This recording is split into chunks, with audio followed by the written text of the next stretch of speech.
thế bông.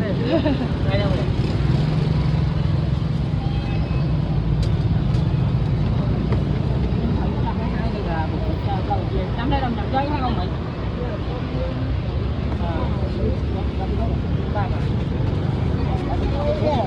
Sợ nhắm nhắm cắt áo. Ba này là cái gì? Muối hả?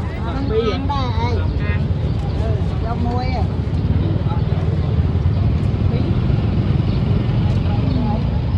Bi nó không hơn kìa. Ê, Bi đó. anh em nhà nham đó đây. Cái những bi chua nhâm. Anh tới đó bà tới anh thay lui vậy tiền. May lắm.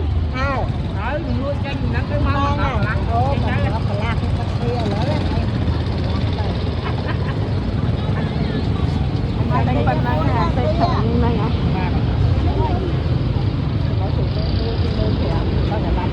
Bây giờ nó mặn lên. Kia mượn kìa.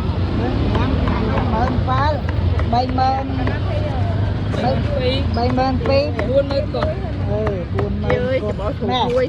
Nè. Chị bỏ sụn mà chị hiên kia muôi. Buôn mơn nè. Biết muối.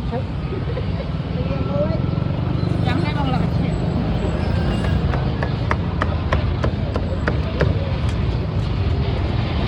Cảm ơi, việc đó nữa.